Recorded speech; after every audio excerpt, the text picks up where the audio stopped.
My name is Sloan and this is the story of the night my family finally made it clear he didn't belong. I showed up to my sister's wedding expecting to celebrate, to smile for the camera, asked do what I always did, play the role of the good daughter, but from the moment I stepped inside something felt off, and then I saw at my seat, not at the family table, not even in the main hall, but shoved outside near the coat racks. At first I thought it was a mistake, but it wasn't. It was a message that said you don't matter. But here's the thing about pushing someone aside for too long, eventually they stopped trying to fit in, so I made a choice that night, and what happened after, well, let's just say it shocked everyone. I pulled into the parking lot of the venue, my fingers gripping the steering wheel a little too tightly. A five-star ballroom in the heart of Chicago, decked out with twinkling chandeliers, marble floors, and floral arrangements worth more than my rent. Everything about this wedding screamed luxury, everything except for my presence. With a deep breath, I stepped out of my car, smoothing down my navy blue dress. I wasn't here to cause a scene. I wasn't here to make this about me. It was Odessa's day, and I had accepted a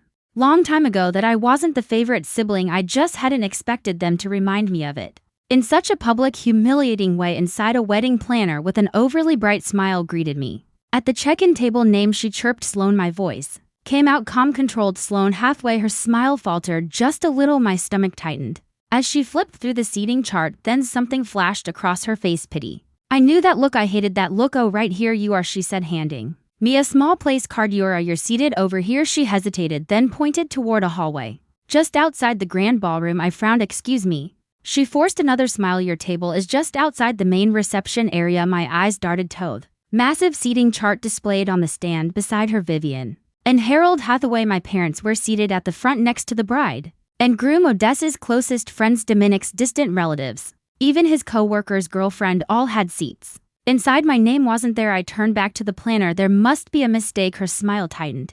I'm afraid that's your assigned seat. A slow burn started in my chest. No, Tevin. At a distant table inside the ballroom. No, they had shoved me into the hallway as if I were an afterthought, like a guest they had to accommodate out of obligation. Not family. Still, I held on to some ridiculous hope that this was just an oversight, that maybe, just maybe, my own mother hadn't allowed this to happen. I spotted her across the room, standing with Odessa beaming as she fussed over her dress. My sister looked radiant, perfect, adored, just as she had always been. Odessa caught my gaze, tilted her head, then smirked. That smirk told me everything I needed to know. I forced missile forward. Mom, I said, keeping my voice light. Can I talk to you for a second? Vivian barely spared me a glance. Oh, darling, now's not the time. Can't you see we're busy? It'll only take a second, I said through gritted teeth. She sighed, annoyed but obliging, and stepped aside. Odessa didn't move. Of course, she just watched, her smirk growing. I just checked my seat, I said. It's in the hallway. Vivian let out a dismissive hum. Well, we had to prioritize immediate family members. Main table. Sloan. I blinked. Immediate family. I am immediate family. Vivian let out a forced airy laugh, as if I'd said something absurd. Oh, sweetheart, don't be so dramatic. Odessa finally spoke. Did they mess up your seat? Whoa, that's unfortunate. Her voice dripped with false sympathy. You know how chaotic wedding planning can be. So many little details. Things get overlooked. Her eyes glowed with amusement. She knew this wasn't an accident.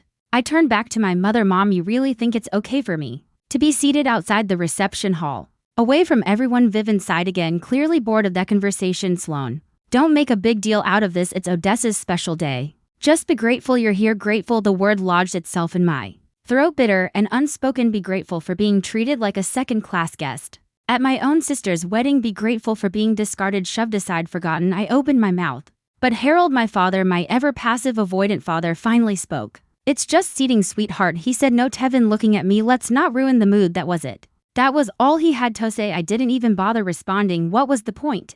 A new voice broke the silence. That's an interesting arrangement. I turned and found Celeste, Dominic's mother, standing nearby, champagne in hand. Her eyes flickered toward Odessa, then back to me, her expression unreadable. Odessa stiffened slightly. Vivian gave her a rehearsed, gracious smile. Oh, Celeste, you know how tricky wedding planning can be. We try our best to accommodate everyone. Celeste hummed, unconvinced. She looked at me just a second too long, as if reading between the lines. I didn't know what that meant yet, but I held her gaze. Odessa looped her arm through my mother's, effortlessly steering the conversation away. Mom, we should really check on the cake before the reception starts. And just like thought he was dismissed, the ballroom around me was alive with laughter, clinking glasses, and music. A celebration I wasn't truly a part of. I was here, but not welcome. I walked away, my pulse hammering, not toward my assigned table, not toward the whole way. I reached for the place card in my hand, staring at my own name printed in elegant cursive. I turned it over once, then again, before slowly setting it down in a nearby tray. If they thought I was just going to accept this They didn't me at all. I stare at the dimly lit hallway, my back pressed against the cold wall, fingers tightening around the edge of my dress. Laughter, clinking glasses, and distant music spill from the grand ballroom. A world I was never truly a part of. The isolation isn't new. The humiliation, though sharper this time, feels oddly familiar, like an old wound being sliced open again. This wasn't an accident. They wanted me to feel small, insignificant, and damn it, they succeeded. The sting in my chest spreads, not just from this moment, but from years of being the second choice, the afterthought. My mind drifts back, pulling me into the past before I can stop. 3 years ago, I was back at my parents' house, rummaging through my old bedroom. I hadn't been home in a while, and dust gathered in corners. My childhood books untouched, the framed pictures on the wall frozen in time, high school, college, everything. Before I stopped trying, I wasn't searching for anything in particular, just killing time while my mother finished whatever elaborate dinner she was preparing for Odessa's visit. It was always about Odessa. Then I saw it, a small leather notebook stick out of my mother's nightstand. I almost didn't open it, but something about the way it was tucked away, as if it were important, as if it mattered, made me reach for it. Inside, pages upon pages of carefully recorded memories, notes, thoughts about Odessa. Her birthdays, her achievements, her struggles, her favorite foods, the names of her childhood friends. Even a list of gifts she had loved and ones she had faked liking to be polite. I flipped through more page, searching for something, anything about me. There was nothing, not a single mention, not a single thought, not a single note about her other daughter. It was like I never existed. I remember standing there, gripping the notebook so tightly, my hands had a lifetime of doubt suddenly confirmed. An ink. When my mother walked in, she barely reacted. Oh, you've always been independent. I never had to worry about you like I do, Odessa. Like that was supposed to be a compliment. Like that was supposed to erase the years of quiet neglect. She had written down everything about Odessa, yet not one single thought about me was worth recording. That was the moment I knew I had always been alone in this family. The present crashes back around. The sound of Odessa's laughter slicing through the air like a blade. The weight of that damn notebook presses against my chest. Even now, I glance at my assigned table, the insult of it, the pettiness, the cruelty. If they wanted to remind me of my place, message received. I inhale sharply, pushing myself off the wall. If my family had already decided I didn't belong, maybe it was time to act like it. I stepped toward the ballroom, my mind racing, but before I even reached the doorway, I catch sight of Dominic. He's standing off to the side near the bar, a glass of whiskey in his hand, but he isn't drinking it. His eyes aren't scanning the crowd with the ease of a man who just married the love of his life. Instead, they're locked on something or someone with unmistakable elation, and then they land on me. He exhales long and slow before pushing off the counter and walking toward me. Sloan, his voice is even, but there's something underneath it. I raise an eyebrow. Dominic, for a moment, neither of you speaks. The wedding moves on around us, people drinking, laughing, celebrating. A party moving forward while its foundation slowly rots beneath it. Dominic shifts, rolling the whiskey glass in his palm before glancing over his shoulder toward the far side of the room where Odessa is holding court, basking in her own reflection. When he looks back at me, his jaw tightens. There it is again, that hesitation, the doubt. Sloan, he starts, voice lower this time. I know we haven't talked much, but can I ask you something? I tilt my head. That depends. Is this a polite wedding conversation, or is this something else? He doesn't smile, doesn't even pretend. Something inside me shifts. Dominic's eye, rubbing his temple, like he's already regretting this. Does your sister ever talk about me differently when I'm not around? There it is, that single question, that moment where reality peaks through cracks of whatever illusion Odessa has been feeding him. For a split second, I consider lying. Maybe out of some misplaced sense of protection, maybe because exposing the truth in a setting like this is a dangerous thing. But then I remember my seat assignment. I remember Odessa's smirk. I remember my mother's dismissal, and I remember who Odessa really is. I glance at his whiskey glass. I should probably take a sip of that. First, Dominic tenses, then he lifts the glass to his lips and downs the whole thing. Dominic, I say carefully, I don't think you know Odessa as well as you think you do. His jaw tightens. I was afraid of that. Silence stretches between his thick and suffocating cheek. Been acting different, he says, his voice quieter now, edged with something close to frustration. Controlling. There are things she doesn't want me to see. My stomach twists because of course there are. Before I can respond, Celeste appears. She's walking toward us, her expression unreadable, but her eyes are sharp, calculating. Odessa's new mother-in-law, the only woman in this room with more power than she has. Celeste stops in front of Dominic, her gaze flicking toward me for just a second before settling on him. Darling, she says smoothly, I believe you should see this. Then she holds out her phone. Dominic takes it, hesitantly scrolling down, his face shifting from confusion to realization to something far, far worse.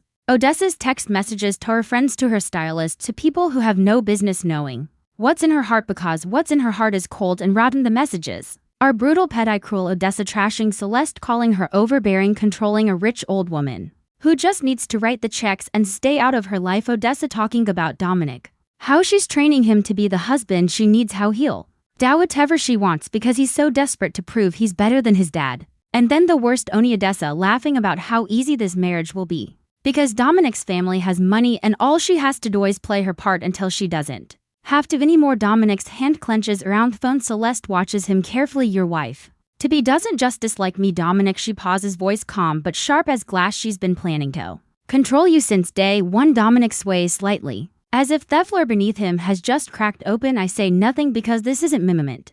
This is his. I just watch as his expression shifts from doubt to anger. The wedding may be happening, but the foundation beneath it is already cracking. The wedding may still be in motion, but behind closed doors, the family meeting that follows will change everything. I follow the movement of bodies as we're ushered into a private lounge. The air is heavy, thick with the kind of tension that makes your skin itch. Odessa is in the center of it, all perfectly composed, or at least pretending to be. Celeste stands near the entrance, arms crossed, lips pressed together in an unreadable line. Dominic lingers by the bar, his whiskey untouched, his shoulders rigid. Vivian, of course, eyes already speaking, already smoothing, already making excuses. This is all just a misunderstanding, she says, offering a thin, forced smile. Emotions are high. It's a wedding after all. Let's not let a little family tension. Celeste cuts hair off. Family tension, she echoes, eyes narrowing. Vivian, this isn't tension, this is a revelation. Odessa lets out a mocking scoff, arms crossing over her designer gown. You've seriously dragged us in here for this? She turns toward Dominic, voe dripping in sugar. Baby, tell me you don't actually believe this nonsense. Dominic doesn't answer. He doesn't even look at her. Vivian reaches for his arm, her voice softer now.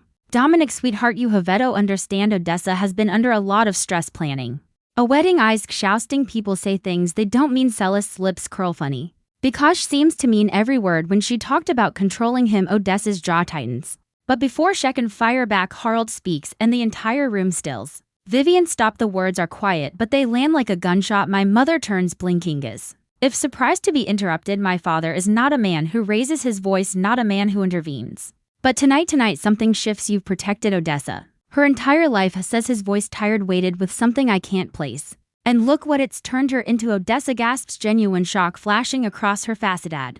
You're taking her side. Harold ignores her, turning to me instead. Sloana's been right all along. The words ring in my ears, my breath catches. My mother physically recoils. For the first time in my life, my father is choosing me. Vivian shakes her head, laughing nervously, as if this is some kind of mistake. Harold, don't be ridiculous. Odessa is a liar. Dominic speaks before he even realizes it. His voice is raw, like he's just now waking up to the fact that he's been sleeping next to a stranger. Odessa palisaxis me. I take a slow step forward, locking eyes with my mother. I need her to understand this moment. I need her to feel the weight of it if you keep covering for her. I say quietly, you will lose more than just me, Mom. For the first time, Vivian falters. Odessa sees it, and she panics. Her voice sharpens, desperation creeping in. You're all turning against me because of her. Celeste lets out a slow breath, taking a sip of her drink before delivering the final blow. We're turning against you because we finally see you for what you are. Odessa physically flinches, her breath shuddering, eyes darting from face to face. She has always been incontrovertible. Now a wounded animal is the most dangerous kind,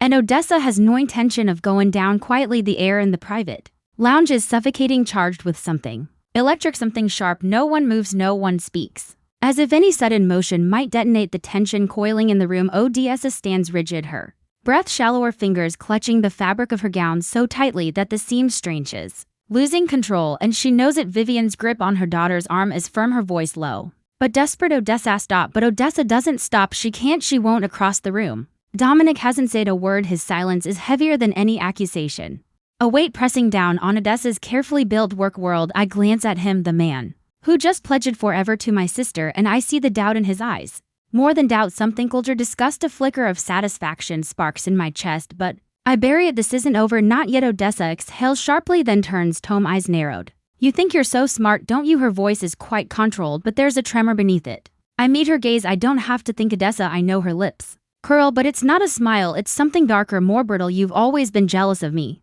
The accusation is so absurd, so predictable that I almost laugh. Almost instead, I tilt my head, jealous of what fact that you have to manipulate and lie just to make people stay in your orbit. I gesture to Dominic, to Celeste, to her own parents. Look around, Odessa. Your world is shrinking. Her jaw clenches, and then I go for the kill. You played your game.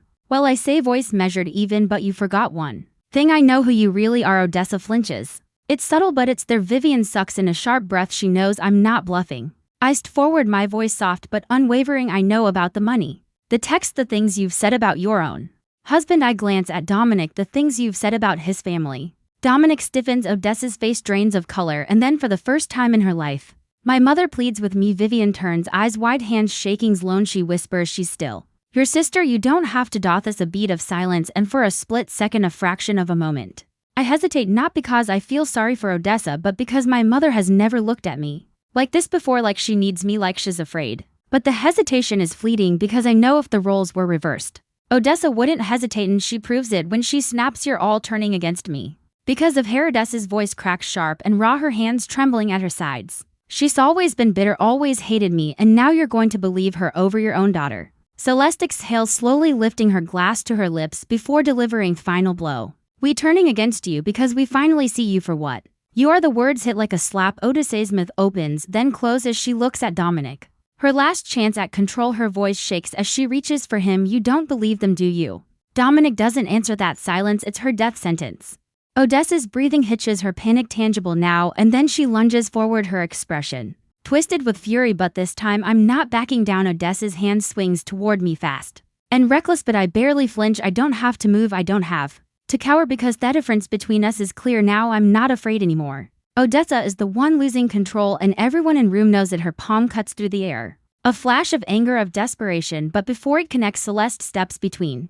Odessa collides with her. Instead, stumbling back, gasping, the sheer force of her own reckless movement sends her off balance, right into the entrance off the ballroom. And now there's no hiding. The music halts, conversations die. Every guest in the reception turns toward the spectacle unfolding at the entrance. Odessa, the perfect bride, the golden child, the one who always controlled the narrative, stands there disheveled, breathless, her rage twisting her features into something unrecognizable. She blinks, realizing too late that this isn't a private fight anymore. It's a public disaster. A murmur spreads through the ballroom. Guests whisper, eyes widen, some exchange glances, others stare outright. Dom is still standing near the bar, silent, watching. Just watching. Odessa spins toward him, frantic. You're my husband. Her voice shakes high and thin. You have to stand by me. Dominic exhales slowly, the exhaustion on his face is unmistakable. I don't think I ever really knew you. The words land like a final nail in her coffin. Odessa staggers, her breath hitching, shaking her head violent. Lindenberg, no, you don't mean that. You love me. But Dominic's eyes are empty now, not angry, not even disappointed, just stunned. Then, without another word, he reaches into his jacket pocket and pulls out a small envelope. My breath catches. I already know what it is. Odessa does too. Her face drains of color. What is that? Dominic doesn't blink. Annulment papers. A collective gasp rips through Thegus. Even I feel the weight of it. The finality, the death of the perfect Imagesh spent years curating. Odessa's hands tremble as she stares at the envelope. Who had this prepared? Celeste steps forward, arms crossed, voice cold. Of course he did. Odessa's lips part, but no words come out. And then Celeste delivers the final blow. You were never going to be a part of this family. Odessa staggers back, her world unraveling, but she isn't done yet. Odessa may have lost her marriage, but she still has one weapon left, revenge. Her chest rises and falls in quick, uneven breaths, her perfectly curled hair slightly out of place, her hands trembling at her sides. But this isn't over, not for her. She refuses to let it be. She turns sharply to Irma, their mom. She pleads, her voice softer now, laced with just the right amount of vulnerability. You know this isn't true. You know they're trying to ruin me. Vivian hesitates. Of course she does. Has spent a lifetime cleaning up Odessa's messes, smoothing over her mistakes, making excuses. My mother's lips part, her eyes darting between her two daughters, the one she's always protected and the one she's always dismissed. Odessa, she starts, voice uncertain. Odessa seizes the moment. She grips Vivian's hand, pressing it against her chest like some kind of dramatic performance. Mom, you know me, you know I love Dominic. I would never stop. The voice is cold, final. Dominic. He's holding something in his hand, a stack of papers stapled at the top. His face is unreadable, but his grip is tight. Odessa freezes. Celeste steps forward, her expression razor sharp. Go on, Dominic, she says smoothly. Read it. Dominic's jaw clenches, then in a voice eerily calm, Hebigins, Odessa Hathaway filed an inquiry with a divorce attorney 1 month before a wedding. A sharp collective gasp rips through the guests still lingering in the ballroom. I feel my stomach drop, no doubt of shock, but because even I didn't expect it to be this bad. Dominic doesn't stop. You were planning to leave me, he says, each word slow, deliberate, executing the second. You got access to my money. The paper in his hands tremble slightly, but his voice doesn't waver. Odessa pales. That's not. Celeste lets out a low, unimpressed Laugh, oh sweetheart, don't even try. She tilts her head. That's a legal document, you know the kind. That doesn't lie. Odessa's confidence shatters. The room is spinning out of her control, slipping through her fingers like sand. Dominic takes a step closer. Was anything of her real, Odessa? His voice is raw, not angry, just exhausted. Did you ever love him? Or was I just another accessory for you to show off? Odessa's lips quiver, her eyes dart around the room, searching for anyone to back her up, and then, as if on pure survival instinct, she spins toward me. This is all your fault. She snaps, her voice rising, cracking. You've always been jealous of me there. It is the same tried accusation, but this time it doesn't land because for the first time I don't rise to the bait. I don't argue. I don't give her what she wants. I simply look at her and say, no, Odessa, this isn't my fault. She flinches. This is who you've always been. Her breath hitches. I step forward. I don't raise my voice. I don't thave.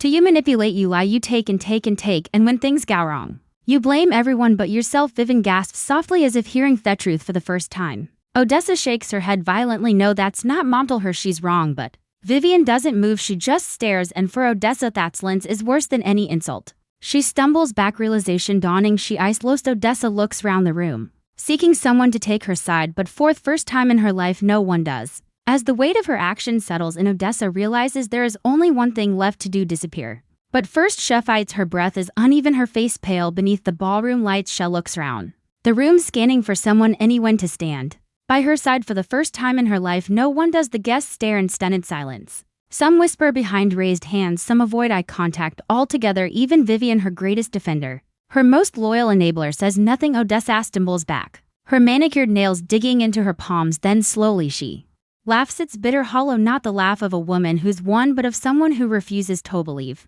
she's lost. You all think you're better than me, she sneers, her voice unsteady. Just wait, none of you will be anything without me. No one reacts, no one rushes to tell her she's wrong. She grits her teeth, shaking her head, as if trying to will the moment into something else, and then our eyes meet. I step forward, not out of pity, not out of cruelty, but because I need her to hear this for the first time. Odessa looks small. You spent your whole life making sure I felt invisible. I say, my voice steady and wavering, but look around, Odessa. I watch as her throat bobs, as her breath hitches. You're the one no one sees anymore. She blinks, and for a split second, something in her cracks. Then just as quickly she shoves it down. She steps back, shaking her head, laughing again, but there's nothing behind it. Number. No, you don't get to do this, she spits. You don't get to be the hero in this story. I exhale slowly. She still doesn't understand. This isn't a story, Odessa. This is just the truth. Her mouth opens, but nothing comes out. She turns to our mother. Vivian's arms are wrapped around herself. Her lips slightly parted, her expression shattered. Tears shine in her eyes, not for Odessa, not for me, for what she allowed to happen, for what shall it Odessa become. She stares at me, really looks at me for the first time in years, and I know she sees it now. The damage, the choices, the consequence, but it's too late. I won't stay to watch the aftermath. I take a breath, shoulders back, and turn toward the exit. No dramatic speech, no second glance, just a quiet final decision. I walk out, stepping through the heavy ballroom doors into the crisp night air. The cold fills my lungs, sharp and cleansing, and as I stand there staring at the city lights stretching out beyond the courtyard, I feel it. A new beginning waits beyond the doors. The past may still linger, but I finally learned that not all endings need closure. It's been a week since the wedding, a week since I walked out and left them all standing there staring, speechless, unsure what to do without me playing my role. The fallout came fast. A glance at my phone, scrolling through the missed calls and unread messages, most of them from my mother, some apologetic, some defensive. Vivian Hathaway doesn't know how to lose. She doesn't know how to navigate a world where I'm not desperately seeking her approval. Odessa, meanwhile, silent. No social media posts, no cryptic captions, no carefully curated illusions of perfection. She disappeared from public view, the way a fallen queen disappears from history, and the family group chat still active, still buzzing with updates, jokes, and side reference. Just without me. I should feel hurt. I should feel the sting of exclusion, but I did for the first time. I don't need to be part of something that never truly included me to begin with. The call comes later. That evening I let it ring twice before answering. Vivian's voice is hesitant. I know I've made mistakes, she says, as if it's that simple. I say nothing. She exhales shakily. I don't know how to fix this. I close my eyes, leaning back against my couch. There's nothing to fix. Some wounds didn't heal, some shouldn't. But I don't say that. I don't say anything. She waits like she's hoping I'll hand her a script, tell her how to make this all go away, but I won't. And eventually she realizes it. I just wanted you to know, she murmurs before the line goes dead. Later that night I get another message, not a voicemail this time. Not a plea, an invitation. Dinner, a quiet unspoken truce. For the first time I consider saying not out of anger, not out of resentment, but because I don't need their validation anymore. I Stare at the message at the weight of it, and I realized something. This isn't about them choosing me anymore, it's about me choosing myself. I walk through my apartment, stopping by the small bookshelf. Near the window, old photographs sit there framed. Moments of a life I once wanted so bad little belong to. I pick one up, a Christmas photo. From years ago, Odessa front and center, radiant as always, Vivian beside her, hand on her shoulder. And me on the edge, off frame like an afterthought. I set it down and I don't pick it up again. Instead, I step toward the window, breathing in the stillness of the night. The city stretches out before me, endless, full of possibilities, and for the first time, I feel it. Freedom. Before we end this story, let me leave you with something important. If there's one thing I've learned, it's this: family isn't about blood, it's about respect, about knowing your worth, about refusing to beg for a seat at a table that was never meant for you. For too long I believed I had to earn love, that if I worked hard enough, stayed quiet enough, sacrificed, and eventually they'd see me, they'd choose me. But the truth, sometimes the best thing you can do, the strongest thing you can do, is walk away. Not every story needs closure, not every wound heals with an apology. And that's okay, because the real healing, the real power, that comes when you choose yourself. So let me ask you, have you ever had to walk away from something or someone to protect your own peace? Have you ever realized that staying would cost you more than leaving ever could? Drop a 1 in the comments if this story resonated with you, or tell me, where are you watching from? I love hearing your stories, your experiences, and if you want more stories like this, real, raw, and filled with lessons we all need, hit that subscribe button, because trust me, there's more to come. Thank you for watching, and remember, choosing yourself isn't selfish, it's survival.